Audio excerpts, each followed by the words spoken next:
Good morning, dear student. Today we will read a new lesson, The Making of a Scientist. This lesson is written by Robert W. Peterson. In this lesson, he is describing about a very famous scientist, Richard H. Albright. Richard H. Albright, who received so many awards in biochemistry and molecular biology, was a very famous scientist, and he fascinated the whole world by collecting so many butterflies that opened the world of science to him. So let us read the lesson and know much more about Richard H. Albright and in which way he do so many practicals on butterflies which open the world of science to him. At the age of 22, a former Scout of the Year excited the scientific world with a new theory on how cells work. सिर्फ 22 years की as में उस farmer scout of the year ने पूरे के पूरे world को, पूरी दुनिया को उसने उत्साहित कर दिया था, उत्साह से भर दिया था अपनी एक नई थ्योरी के साथ में, अपने एक नए सिद्धांत के साथ में कि किस तरीके से हमारी जो कोशिकाएं हैं, हमारी जो सेल्स है वो वर्क करती हैं. Richard H. Albright and his college roommate explained the theory in an article in the Proceedings of the National Academy of Science. Richard H एब्राइट और उनके जो कॉलेज के रूममेट थे, उन्होंने इस थ्योरी को एक्सप्लेन किया था, इसके बारे में उन्होंने बताया था. उनका यह लेख जो है साइंस की जो काफ़ी फेमस जर्नल थी जिसका नाम था proceedings of national academy of science, इस पत्रिका में उनका यह लेख, उनका यह आर्टिकल पब्लिश हुआ था. It was the first time this important scientific journal had ईवर publish the work of college student. और ये पहला समय था जब इतनी फेमस और इतनी महत्वपूर्ण साइंटिफिक जर्नल के अंदर किसी कॉलेज स्टूडेंट का कोई भी आर्टिकल पब्लिश हुआ हो. इन स्पोर्ट्स, जिस तरीके से खेलों के अंदर, that would be like making the big league at the age of 15 and hitting a home run your first time at a bat. जिस तरीके से गेम के अंदर आप किसी बार पहली बार बल्ला पकड़ने के बाद में आप एक होम रन बना दें या किसी लीग के लिए खेल जाएं तो यह बड़ी उपलब्धि मानी जाती. उसी तरीके से किसी कॉलेज स्टूडेंट का वर्क इस तरीके की फेमस साइंटिफिक जर्नल जो कि proceedings of the national academy of science थी, उसमें पब्लिश हो जाना एक बहुत महत्वपूर्ण उपलब्धि थी. For Richard एब्राइट it was the first in a long string of achievement in science and other fields. और रिचर्ड एब्राइट के लिए तो यह विज्ञान और अन्य क्षेत्रों में उपलब्धियों की लाइन में पहली चीज़ थी, पहली बड़ी उपलब्धि थी. And it all started with butterflies. और ये सारा का सारा जो कुछ भी हुआ वो सब बटरफ्लाइज से स्टार्ट हुआ. An only child, Ebright grew up north of Readings, Pennsylvania. और एक अकेले बच्चे के रूप में जो एब्राइट है वह पेंसिल्वेनिया में रीडिंग के जो नॉर्थ पार्ट है वहाँ पे वो पला बढ़ा. There wasn't much I could do there. वहाँ करने के लिए बहुत कुछ नहीं था जो कि मैं कुछ कर सकता था. ही सैड, उनका कहना था ऐसा. आई सर्टेनली कुडंट प्ले फुटबॉल और baseball with a team of one.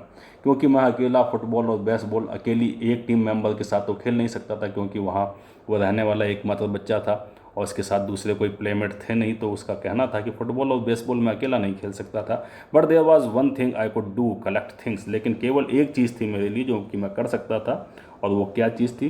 To collect things, चीज़ों को इकट्ठा करना. सो ही डिड, इसलिए उसने ऐसा किया. एंड डिड ही एवर, और वह ऐसा हमेशा करता था. Beginning in kindergarten. और इसकी शुरुआत कब से हुई? किंडरगार्टन से इसकी शुरुआत हुई, जब वह बहुत छोटा किंडरगार्टन में पढ़ने वाला बच्चा था. एब्राइट collected butterflies with the same determination that has marked all his activities. एब्राइट ने उस समय बड़ी दृढ़ता के साथ में तितलियों का, बटरफ्लाइज का संग्रह करना शुरू किया, जो कि उसकी दूसरी गतिविधियों के लिए एक पहचान बन गया, एक मार्क बन गया. He also collected rocks, fossils and coins. इसके अलावा उसने पत्थरों के टुकड़े, रॉक्स को कलेक्ट करना, फॉसिल्स को, जीवाश्म को कलेक्ट करना, और कॉइन्स को यानी सिक्कों को कलेक्ट करना भी स्टार्ट किया. He became an eager astronomer. इसके साथ साथ एक वह बहुत ही ईगर, बहुत ही जिज्ञासु एस्ट्रोनॉमर भी था. एस्ट्रोनॉमर मीन्स जो कि खगोलविद होते हैं उनको एस्ट्रोनॉमर कहा जाता है. Sometimes star gazing all night. और कई बार वह पूरी पूरी रात भर तारों को निहारता रहता था. From the first he had a driving curiosity along with a bright mind. और प्रारंभ में ही उसने एक तेज़ दिमाग के साथ उसमें एक सीखने की बहुत तीव्र जिज्ञासा भी थी, क्यूरोसिटी भी थी, तीव्र जिज्ञासा थी किसी चीज़ को सीखने की। He also had a mother who encouraged his interest in learning, और उसके साथ उसकी माँ भी ऐसी थी जो कि हमेशा उसे इनकरेज किया करती थी, उसे प्रोत्साहित किया करती थी कि वह नई नई चीज़ें सीखे। सी टुक हिम ऑन ट्रिप्स, वो उसे यात्राओं पे ले जाती, बॉट हिम टेलीस्कोप्स, उसके लिए टेलीस्कोप्स परचेज करती, माइक्रोस्कोप्स परचेज करती, कैमराज परचेज करती, माउंटिंग मटेरियल्स परचेज करती, और कुछ ऐसे मटेरियल्स परचेज करती जो कि माउंट यानी इधर से उधर घूम सकें, and other equipments and help him a many other ways, और दूसरे ऐसे ही इक्विपमेंट्स उसके लिए परचेज करती जो किसी न किसी तरीके से उसके एक्सपेरिमेंट में रिचर्ड एच एब्राइट की हेल्प कर सके।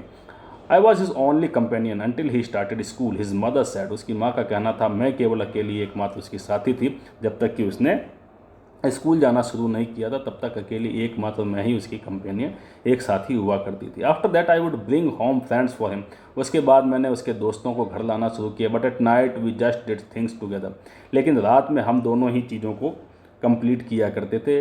Richie was my whole life after his father died when Richie was in third grade, Richie ही मेरा पूरा जीवन था जबकि उसके फादर, जब रिची सिर्फ थर्ड ग्रेड में पढ़ा करता था उस समय ही उसके फादर की मृत्यु हो गई थी, और उसके बाद में रिची ही मेरा पूरा जीवन था, ऐसा उसकी माँ का कहना था।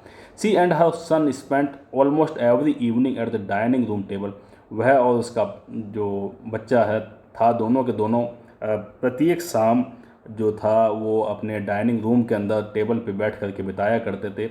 If he didn't have things to do I found work for him, अगर उसके पास करने के लिए कोई चीज़ नहीं हुआ करती थी तो मैं उसके लिए कार्य ढूंढा करती थी। Not physical work but learning things, physical work नहीं, ऐसे वर्क जिससे कि वह कुछ सीख सके। हिज मदर सेड, उसकी माँ का कहना था, ही लाइक्ड इट, और उसे यह चीज़ें पसंद भी थी। ही वांटेड टू लर्न, वह सीखना चाहता था, एंड लर्न ही डिड, और ऐसा उसने सीखा भी सही। He earn top grades in schools, उसको स्कूल के अंदर बहुत अच्छी ग्रेड्स भी मिली। On every day things he was just like every other kid, his mother said, उसकी माँ का कहना था कि रोज़मर्रा के कामों में बिल्कुल वह दूसरे बच्चों जैसा ही था। By the time he was in the second grade, जब वह सेकंड ग्रेड में था, जब वह सेकंड क्लास में था, एब्राइट had collected all 25 species of butterflies found around his home town. एब्राइट ने उस समय उसके होम टाउन में पाने वाली जितनी भी 25 जो बटरफ्लाइज की स्पीसीज़ थी, जो प्रजातियां थीं, उन सबको उसने अपने पास इकट्ठा कर लिया था। और ये जो 25 बटरफ्लाइज है उसकी जो स्पीसीज़ है उसकी एक लिस्ट यहाँ पे नीचे आपको बॉक्स में दी भी गई है। That probably would have been the end of butterfly collecting, he said, और उसने कहा था संभवतः वह उसके जो बटरफ्लाइज कलेक्टिंग करने का जो काम था उसका शायद यह एक अंत था। But then my mother got me a children's book called the travels of monarch 10, लेकिन तभी मेरी माँ मेरे लिए एक बुक लेकर के आई जो कि एक चिल्ड्रंस बुक थी और जिसका टाइटल था the travel of monarch 10। That book which told how monarch butterflies migrate to central America open the world of science to eager young collector, और उस बुक ने जिसमें कि बताया गया था कि कैसे मोनार्क जो बटरफ्लाइज है जो अमेरिका में जाती हैं वहाँ रहने के लिए, प्रवास करने के लिए सेंट्रल अमेरिका में जाती है, इस बात ने उस छोटे से जिज्ञासु जो कलेक्टर था उसके लिए एक साइंस का पूरा वर्ल्ड ओपन कर दिया, साइंस की पूरी दुनिया उसके लिए खोल दी। At the end of the book readers were invited to help study butterfly migrations, और बुक के अंत में रीडर्स को इस बात के लिए इनवाइट किया गया था कि वो जो बटरफ्लाई के माइग्रेशंस हैं यानी उनके प्रवास हैं उसमें जो है वो हेल्प करें। किसकी हेल्प करें? They were asked to tag butterflies for researcher by doctor Fredericks A Urquhart of the University of Toronto Canada. जो यूनिवर्सिटी थी टोरंटो कनाडा की, उसके अंदर एक साइंटिस्ट रिसर्च कर रहे थे जिनका नाम था डॉक्टर फ्रेडरिक ए अर्कहर्ट। उनका सहयोग करने के लिए उसमें लास्ट में एक टिप्पणी दी हुई थी कि जो भी बच्चे इसको रीड कर रहे हैं वो बटरफ्लाइज का माइग्रेशन, उनके प्रवास को किस तरीके से बटरफ्लाइज एक जगह से दूसरी जगह प्रवास करती हैं, उसमें जो रिसर्चर हैं उनकी हेल्प करने के लिए उनकी मदद कर सकते हैं। और वो मदद किस तरीके से कर सकते हैं? वो मदद मदद वो उस बटरफ्लाई के जो विंग्स हैं उनके ऊपर टैग लगा करके कर सकते थे। Ebright's mother wrote to Dr. Urquhart, and soon Ebright was attaching light adhesive tags to the wings of monarchs। और अब इस बात को जानते हुए उनकी जो एब्राइट की मदर थी, उन्होंने डॉक्टर अर्कहर्ट को लेटर लिखा और शीघ्र ही एब्राइट को बहुत सारे लाइट एडहेसिव टैग्स मिल गए, छोटे से छोटे चिपकाने वाले टैग मिल गए to the wings of monarch, जो कि उनको मोनार्क की पंखों पे चिपकाने थे। Anyone who found a tagged butterfly was asked to send the tag to doctor Urquhart. और उस टैग के ऊपर लिखा हुआ था कि जो भी इस बटरफ्लाई को फाइंड आउट करे, यह टैग डॉक्टर अर्कहर्ट तक पहुंचा दे। The butterfly collecting season around Reading last 6 weeks in late summer. और रीडिंग में जो बटरफ्लाइज का कलेक्शन का जो मौसम था गर्मियों के अंत में 6 सप्ताह तक चलता है। और यहाँ पे ये नीचे ग्राफ दिया हुआ है किस तरीके से 6 वीक्स तक उनका जो मौसम है बटरफ्लाइज का किस तरीके से चलता है, किस तरीके से वो डेवलप होती हैं, ये नीचे ग्राफ में दिया हुआ है। If you are going to chase them one by one you won't catch very many. अगर आप एक एक करके तितलियों को पकड़ने जाएंगे तो आप बहुत सारी तितलियां नहीं पकड़ पाएंगे। He would catch a female monarch, take her eggs and raise them in his basement through their life cycle from egg to caterpillar to pupa to adult butterfly.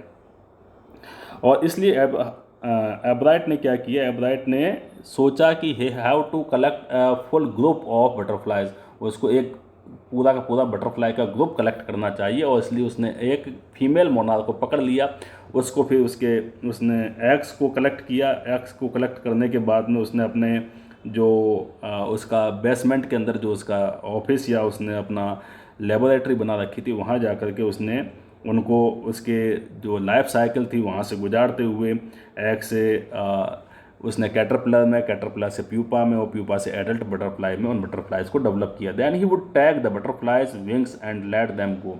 और उसके बाद में उसने बटरफ्लाइज के विंग पे लेबल लगा दिए और उन्हें उड़ने जाने दिया। For several years his basement was home two thousands of monarchs in different stages of development. और कुछ कई वर्षों तक उसका जो बेसमेंट था वह मोनार्क तितलियों का एक तरीके से होम बन गया था, घर बन गया था। Eventually I began to lose interest in tagging butterflies. धीरे धीरे बटरफ्लाई में उसकी जो इंटरेस्ट था वो धीरे धीरे लूज होने लगा, ख़त्म होने लगे। It's tedious and there is not much feedback. यह बहुत उबाऊ था और इसका कोई फीडबैक भी बहुत अच्छा नहीं था। एब्राइट said in all the time I did it he laughed. Only 2 butterflies I had tagged were recaptured and they were not more than 75 miles from where I lived। और जो एब्राइट है वो हंसते हुए कहते हैं कि मेरे द्वारा लेबल लगाई गई केवल 2 बटरफ्लाइज को ही दोबारा पकड़ा गया था, और वो भी बहुत ज़्यादा दूर नहीं, केवल 75 माइल्स की दूरी पर ही वो पकड़ ली गई थी, उनको कैप्चर कर लिया गया था। तो इस तरीके से उनका जो इंटरेस्ट है धीरे धीरे बटरफ्लाइज में ख़त्म होने लगा था। Then in the 7th grade he got a hint of what real science is when he entered a county science fair। और जब वह 7th ग्रेड में आए, जब वह 7वीं क्लास में आए, तो उन्हें इस बात का एक हिंट मिला, इस बात का एक संकेत मिला कि रियल साइंस क्या होती है, जब उन्होंने एक काउंटी साइंस फेयर के अंदर एंटर किया एंड लॉस्ट। और उस काउंटी साइंस फेयर के अंदर जो प्रतियोगिता हुई थी उसमें वो हार गए थे। It was really sad feeling to sit there and not get anything while everybody else had won something. और ये बहुत ही दुखद कर देने वाली घटना थी कि वहाँ मैं बैठा था उस साइंस फेयर में, मैंने पार्टिसिपेट किया और मैं कुछ भी नहीं जीत पाया, जबकि वहाँ पार्टिसिपेट करने वाले प्रत्येक बच्चे ने कुछ न कुछ जीता था। एब्राइट सेड, एब्राइट का कहना था। His entry was trials of frog tissues. उसका जो एंट्री थी, जो कि उसने इस प्रतियोगिता में भाग लिया था, वो था उसने अपने फ्रॉग के टिश्यूज़ को, उसने स्लाइड्स को वहाँ पे रिप्रेजेंट किया था, उनका प्रदर्शन वहाँ पे किया था। Which he showed under a microscope, जो कि उसने माइक्रोस्कोप के अंदर से उनके जो फ्रॉग के टिश्यूज़ होते हैं उनको उसने दिखलाया था। He realize the winners had tried to do real experiments, not simply make a neat display. उसने उस समय इस बात को महसूस किया था कि जो विनर्स हैं उन्होंने रियल एक्सपेरिमेंट करने की कोशिश की है, न कि केवल चीज़ों को डिस्प्ले करने की। इस बात को रिचर्ड एब्राइट ने उस समय महसूस किया। Already the competitive spirit that drives Richard Ebright was appearing। competitive spirit Richard Ebright में पहले से ही प्रकट हो रही थी। I knew that for the next year's fair I would have to do real experiment, और मैं यह बात जान गया था कि मुझे नेक्स्ट ईयर फेयर के अंदर कुछ रियल एक्सपेरिमेंट करने होंगे। ही सेड, उनका यह कहना था। The subject I knew most about was the insect work I been doing in the past several years, और जो सब्जेक्ट जिसके ऊपर मेरी बहुत अच्छी पकड़ थी वह था इंसेक्ट वर्क, कीट पतंगों पर मेरा कार्य, जो कि मैं पिछले कई सालों से करता चला आ रहा था। सो ही wrote to Dr. Urquhart for ideas and back came a stack of suggestions for experiments। इसलिए उन्होंने डॉक्टर अर्कहर्ट को लेटर लिख करके उनसे सुझाव मांगे, और बदले में उनके पास ढेरों सुझाव जो है एक्सपेरिमेंट करने के लिए आ गए। Those kept Ebright busy all through high school and lead to prize projects in county and international science fair, और एब्राइट पूरे हाई स्कूल में उनमें बिजी रहे, और उन्होंने काउंटी और इंटरनेशनल साइंस फेयर में भी कई सारे प्राइजेस को जीता। For his eighth grade project Ebright tried to find the cause of a viral disease that kills nearly all monarch caterpillars every few years, और अपनी 8th क्लास में आने के बाद में उन्होंने एक ऐसे प्रोजेक्ट के ऊपर कार्य किया जिसके अंदर उन्होंने एक कारण फाइंड आउट किया था, एक वायरल डिजीज़ का, जो कि बहुत सारी मोनार्क कैटरपिलर्स को कई बार कुछ वर्षों के अंतराल पर कई सारी जो मोनार्क कैटरपिलर्स थी उनको वो मार दिया करता था। ऐसा एक वायरल डिजीज़ उन्होंने फाइंड आउट की थी। Ebright thought that disease might be carried by a beetle, और एब्राइट का ऐसा सोचना था कि जो इस डिजीज़ का जो वाहक है यह एक बीटल है, एक भंवरा है। He tried raising caterpillars in the presence of beetles, उन्होंने कैटरपिलर्स को बीटल की प्रेजेंस में रेज करने की उनको उनका क्या कहेंगे उसको उनको पालने की उन्होंने जिम्मेदारी ली। I didn't get any real results, लेकिन उनको कोई वास्तविक रिजल्ट नहीं मिला। But I went ahead and showed that I had tried the experiment, this time I won, लेकिन मैं आगे बढ़ा और मैंने दिखा दिया कि मैंने ऐसा एक्सपेरिमेंट करने का प्रयास किया है, और इस समय मैं जीत गया। The next year his science fair project was testing the theory that viceroy butterflies copy monarch, और नेक्स्ट ईयर उनका जो साइंस फेयर का प्रोजेक्ट था वो यह था कि इस बात की जांच करना कि वायरस जो बटरफ्लाई हैं वो मोनार्क की कॉपी करती हैं। The theory was that viceroy look like monarch because monarch don't taste good to birds, viceroy monarch तितलियों की इस तरीके से नकल करती हैं क्योंकि मोनार्क जो बटरफ्लाई है उनका टेस्ट बर्ड्स को अच्छा नहीं लगता है। Viceroys on the other hand do taste good to birds, लेकिन दूसरी ओर वायसराय जो हैं वो पक्षियों का पसंदीदा भोजन है। So the more they look like monarchs the less likely they are to become a bird's dinner, इसलिए अगर वो मोनार्क जैसी दिखाई देंगी तो उतना ही कम वो बर्ड्स के डिनर में शामिल हो पाएंगी। इसलिए जो वायसराय बटरफ्लाई है वो मोनार्क जैसी दिखने की कोशिश करती है। इस प्रोजेक्ट के ऊपर उन्होंने इस बार वर्क किया था। Ebright's project was to see whether in fact birds would eat monarchs, Ebright का जो प्रोजेक्ट था वह यह बताने वाला था कि क्या वास्तव में जो बर्ड्स हैं मोनार्क तितलियों को, मोनार्क बटरफ्लाइज को खाते हैं। He found that a starling would not eat ordinary butter food, और उन्होंने पाया कि एक स्टारलिंग यानी कि एक जो बर्ड का नेम है स्टारलिंग, वो पक्षियों का जो नॉर्मल खाना है वो नहीं खाता है। जो स्टारलिंग बर्ड है वो बर्ड्स का जो नॉर्मल फूड है वो नहीं खाता। It would eat all the monarchs it could get, वह जितनी भी मोनार्क बटरफ्लाइज उनको मिलती हैं वो सारी की सारी यह खा जाता है starling bird. Ebright said later research by other people showed that viceroy probably do copy the monarch. Ebright ने बाद में कहा, जबकि दूसरे रिसर्च ने यह बताया कि जो वायसराय हैं वो शायद मोनार्क की कॉपी करती हैं। This project was placed first in zoology division and third overall in the county science fair, और यह प्रोजेक्ट जो है फर्स्ट प्लेस पे जूलॉजी डिवीज़न में रखा गया और इसने ओवरऑल उस काउंटी साइंस फेयर में 3rd स्थान प्राप्त किया। In his second year in high school, अपने हाई स्कूल के सेकंड ईयर के अंदर Richard Ebright began the research that lead to his discovery of an unknown insect hormone. Richard Ebright ने एक जो अपनी डिस्कवरी, एक रिसर्च अपना जो प्रारंभ किया था उसकी उसे एक discovery of an unknown insect hormone, एक अननोन कीट के हार्मोन की खोज की ओर ले गया। Indirectly it also lead to his new theory on the life of cells, और इनडायरेक्टली और अप्रत्यक्ष रूप से वह उसे उस शोध को कोशिकाओं के जीवन पर उसके लिए दूसरा जो उनका सिद्धांत था उस ओर भी ले गया कि किस तरीके से हमको के बारे में जानना चाहिए। इस सिद्धांत की ओर भी इनडायरेक्टली वह ले गया। The question he tried to answer was simple, जिस प्रश्न का उत्तर वह देने का प्रयास किया वह जो प्रश्न था वह बहुत ही सिंपल था। और वह प्रश्न क्या था, what is the purpose of the 12 tiny gold spots on a monarch pupa, कि किसी मोनार्क प्यूपा पे जो 12 कलर के जो छोटे छोटे से गोल्ड सुनहरे धब्बे होते हैं उनके पीछे क्या रीजन है, what is the purpose, what is the reason behind 12 tiny gold spots on a monarch pupa.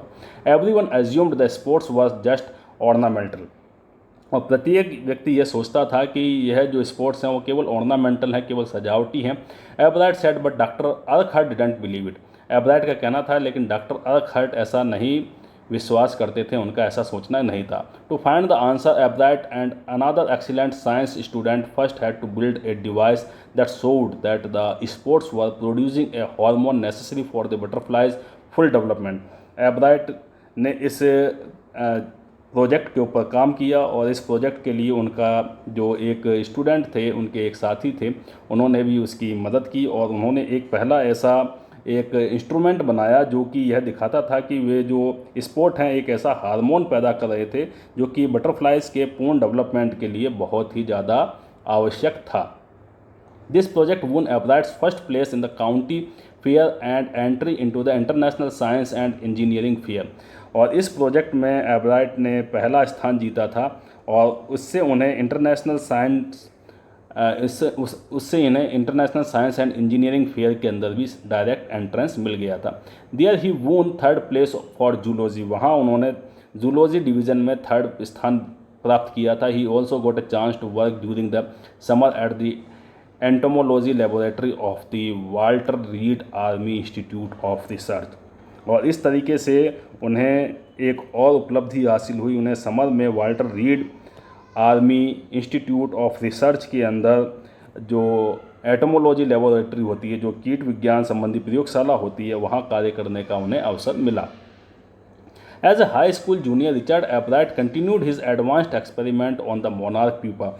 एक हाई स्कूल के साथी रहने एक हाई स्कूल जूनियर के रूप में रिचर्ड एब्राइट ने अपने जो प्रैक्टिकल्स थे, अपने जो एक्सपेरिमेंट थे मोनार्क प्यूपा के ऊपर उन्होंने जारी रखे। That year his project won first place at the international science fair and gave him another chance to work in the army laboratory during the summer. और इस वर्क ने उन्हें न केवल इंटरनेशनल साइंस फेयर के अंदर जिताया था, बल्कि उन्हें एक और मौका मिला था आर्मी लेबोरेटरी में जाकर के वर्क करने का समर सीजन में। In his senior year he went a step further, अपने सीनियर ईयर के अंदर अपने हाई स्कूल के बाद के समय में वह एक कदम और आगे बढ़े। He grew cells from a monarch's wing in a culture and showed that the cells would divide and develop into normal butterflies wings scales only if they were fed the hormone from the gold sports. और उन्होंने एक experiment किया था कि एक monarch के पंख से किस तरीके से कल्चर्स को in a culture and showed that the cells would divide and develop into normal butterflies wings scales only if they were fed the hormone from the gold sports, कि किस तरीके से कोशिकाओं का संवर्धन किया जाता है और वे कोशिकाएं जो है डिवाइड होकर के एक सामान्य बटरफ्लाई के पंखों के रूप में तभी विकसित होती है जब उन्हें जो उनके जो स्पोर्ट्स हैं, गोल्डन स्पोर्ट्स हैं, उनसे प्राप्त हार्मोन उन्हें प्राप्त होता है, मिलता है, उन्हें फीड करता है, उन्हें भोजन के रूप में प्राप्त होता है, तभी बटरफ्लाई पूर्ण रूप से डेवलप होती हैं। ऐसा एक्सपेरिमेंट करके उन्होंने साबित किया था। That project won first place for zoology at the international fair. इस प्रोजेक्ट ने जूलॉजी डिवीजन में इंटरनेशनल फेयर के अंदर पहला स्थान प्राप्त किया था। He spend the summer after graduation doing further work at the army laboratory and at the laboratory of the US department of agriculture.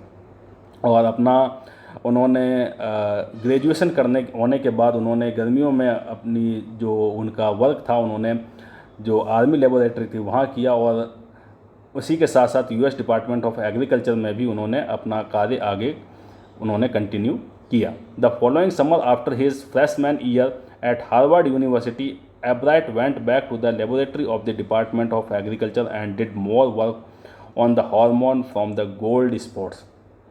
और आगामी जो गर्मियाँ थीं उसके अंदर उन्होंने फ्रेशमैन ईयर के रूप में यानी फर्स्ट ईयर के विद्यार्थी के रूप में एब्राइट ने जो एग्रीकल्चर की जो हार्वर्ड यूनिवर्सिटी की प्रयोगशाला थी वहाँ एब्राइट वापस लौट करके एग्रीकल्चर यूनिवर्सिटी की प्रयोगशाला में गए and did more work on the hormone, और वहाँ उन्होंने और कार्य किया हार्मोन के ऊपर फ्रॉम द गोल्ड स्पॉट्स, जो कि गोल्ड स्पॉट से किस तरीके से हार्मोन डेवलप होता है और किस तरीके से बटरफ्लाइज को डेवलप करता है, इस पर उन्होंने और कार्य किया. Using the laboratories sophisticated instruments he was able to identify the hormones chemical structures.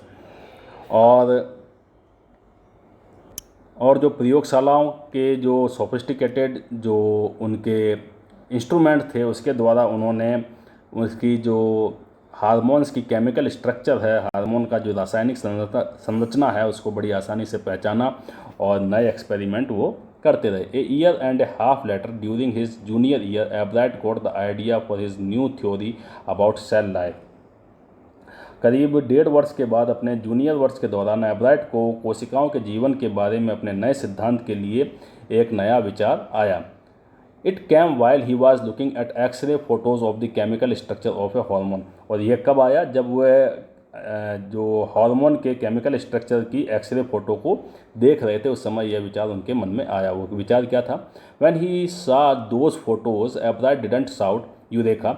जब उन्होंने उन फोटोज़ को देखा तो एब्राइट अचानक से यूरेका यानी कि मुझे मिल गया और even I have got it इस तरीके से कभी भी नहीं चिल्लाए. बट ही बिलीव्ड, लेकिन उनका ऐसा विश्वास था. Along with his findings about insects hormones, the photos gave him the answer to one of biology's puzzles. उन फोटोज़ ने उनको जीवन जो बायोलॉजी या जीव विज्ञान है उसकी एक पहेली का उत्तर दे दिया था. और वो पजल क्या थी? How the cell can read the blueprint of its DNA, कि किस तरीके से जो सेल्स होती हैं वो डीएनए के ब्लूप्रिंट को रीड कर सकती हैं. DNA is the substance in the nucleus of a cell that controls heredity. DNA किसी भी कोशिका के केंद्रक में वह पदार्थ होता है जो कि हमारी हेरिडिटी को, हमारी वंशानुक्रमता को कंट्रोल करता है. It determines the form and function of the cell. और इसी के साथ साथ यह सेल के फंक्शन को भी डिटरमाइन करता है, उसका भी निर्धारण करता है. दस DNA is the blueprint for life. इस तरीके से DNA जो है लाइफ का एक ब्लूप्रिंट होता है, लाइफ का एक खांचा होता है, हमारे जीवन का एक खांचा होता है. Ebright and his college roommate James R Wong worked all that night drawing pictures and constructing plastic models of molecules to show how it could happen. Ebright और उनके जो कॉलेज में उनके रूममेट्स थे, उनके साथी जेम्स आर वोंग पूरी रात डिफरेंट पिक्चर्स, डिफरेंट ड्राइंग्स बनाते रहे और इस बात को मॉलिक्यूल्स के प्लास्टिक मॉडल बनाते हुए वे कार्य करते रहे, यह दिखाने के लिए कि यह कैसे हो सकता है. Together they letter wrote the paper that explained the theory. और बाद में उन्होंने साथ साथ एक लेटर लिखा जिसके अंदर की इस थ्योरी को उन्होंने एक्सप्लेन किया था, इस थ्योरी के बारे में उन्होंने बताया था, उसकी व्याख्या की थी. Surprising no one who knew him, Richard Ebright graduated from Harvard with highest honor second in his class of 1510. और अपनी आशा के अनुरूप ही किसी को सरप्राइज़ न करते हुए जो रिचर्ड एब्राइट थे, हार्वर्ड से उन्होंने अपनी जो ग्रेजुएशन है, ग्रेजुएशन का जो एग्ज़ाम है पूरे सम्मान के साथ में और सेकंड अपनी क्लास के अंदर 1510 स्टूडेंट में सेकंड पोजीशन प्राप्त करके उन्होंने कंप्लीट किया. Ebright went on to become a graduate student researcher at Harvard Medical School. और इसके बाद में एब्राइट हार्वर्ड मेडिकल स्कूल में एक रिसर्चर बन गए, शोध छात्र बन गए. और there he began doing experiment to test his theory. और वहाँ उन्होंने अपना थ्योरी को टेस्ट करने के लिए, जांचने के लिए बहुत सारे एक्सपेरिमेंट किए.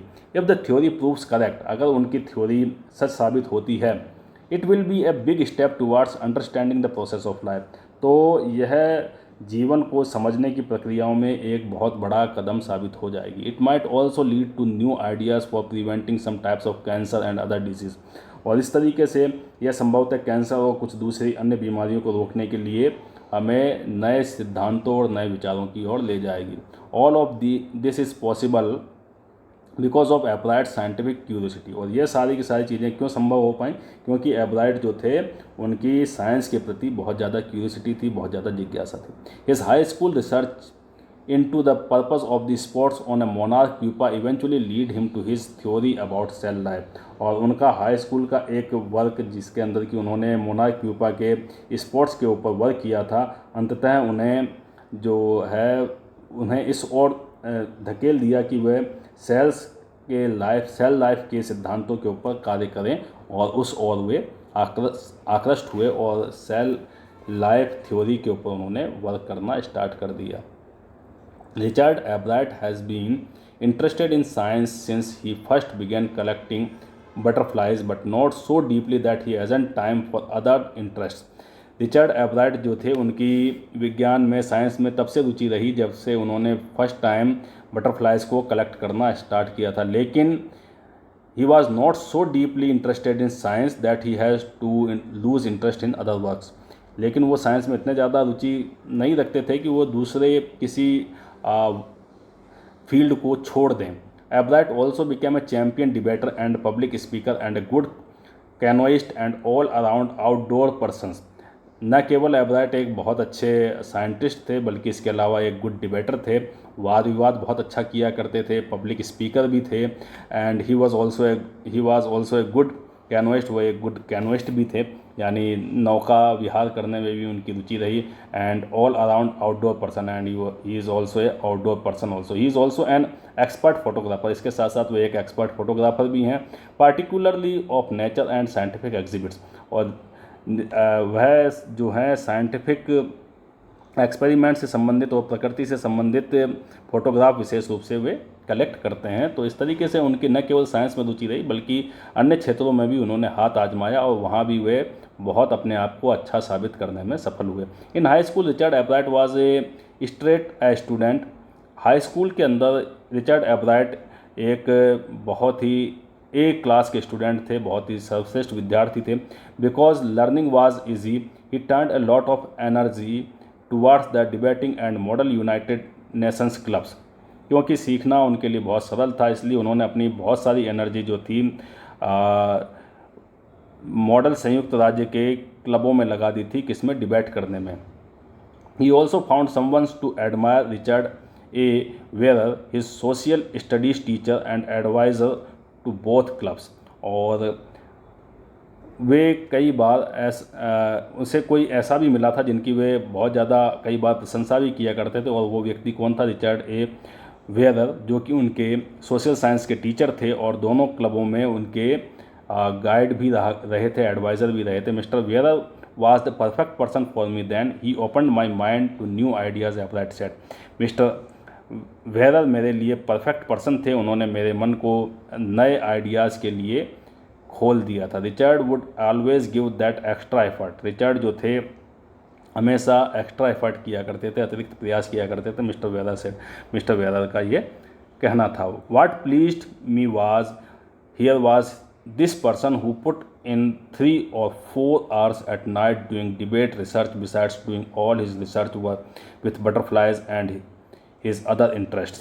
और जो चीज़ मुझे सबसे ज़्यादा प्रसन्न करती थी वह यह थी कि वह एक ऐसा व्यक्ति था जो बटरफ्लाइज और अपने दूसरे जो इंटरेस्टिंग वर्क थे, अपने सारे के सारे शोध वर्क जो हुआ करते थे, उसके अतिरिक्त भी रात में 3-4 घंटे तक 3 से 4 घंटे डिबेट कंपटीशन की प्रैक्टिस के अंदर वो बिता दिया करता था। Richard was competitive. Richard competitive तो थे। Mister Weir continued, mister Weir ने कहना जारी रखा, but not in a bad sense, लेकिन बैड सेंस में वो कॉम्पिटिटिव नहीं थे। He explained Richard was not interested in winning for winning sake or winning to get a prize. Richard Weir ने कहना जारी रखा, उन्होंने बताया समझाया कि रिचर्ड को जीतने में रुचि केवल जीतने की खातिर या पुरस्कार प्राप्त करने के लिए नहीं थी। Rather he was winning because he wanted to do the best job he could. बल्कि वह पुरस्कार इसलिए जीतना चाहते थे क्योंकि वह अपनी ओर से हर संभव सबसे श्रेष्ठ कार्य करता था और सबसे बेस्ट परफॉर्मेंस दिया करता था। For the right reasons he wants to be the best, और सही कार्यों के लिए वह बेस्ट बनना चाहते थे, वह बेस्ट बने भी सही। And that is one of the ingredients in the making of a scientist, और यही एक पहला इंग्रेडिएंट्स है जो कि हमें साइंटिस्ट बनाता है, जो कि हमें वैज्ञानिक बनाने की ओर ले जाता है। उन घटकों में से पहला घटक यही है। Start with the first rate mind, add curiosity and mix in the will to win for the right reasons. और सर्वोत्तम माइंड के साथ में अपने आप को आरंभ कीजिए, जिज्ञासाओं को इसमें जोड़िए और सही अर्थों में जीतने की इच्छा को you have to mingle in it also. तो start with the first rate mind, अपने सबसे सर्वश्रेष्ठ माइंड के साथ में स्टार्ट कीजिए। ऐड क्यूरियोसिटी, इसमें क्यूरियोसिटी को ऐड कीजिए, जिज्ञासा को ऐड कीजिए। And mix in the will to win for the right reason, और इसके बाद आप उसको सही अर्थों में जीतने की इच्छा को उसमें मिला दीजिए। एब्राइट हैज़ दीज क्वालिटीज़, और एब्राइट में सारी की सारी क्वालिटीज़, ये सारे के सारे गुण हैं। From the time the book the travels of monarch 10 open the world of science to him, और उस समय जब से the travel of monarch 10 book ने उनके लिए साइंस के दरवाजे खोले, Richard Ebright has never lost his scientific curiosity. Richard Ebright ने साइंटिफिक क्यूरियोसिटी को, वैज्ञानिक जिज्ञासा को कभी भी नहीं खोया है। उस दिन के बाद से अब तक रिचर्ड एब्राइट जो है साइंस के न्यूली एक्सपेरिमेंट के अंदर हमेशा बिजी रहे हैं। सो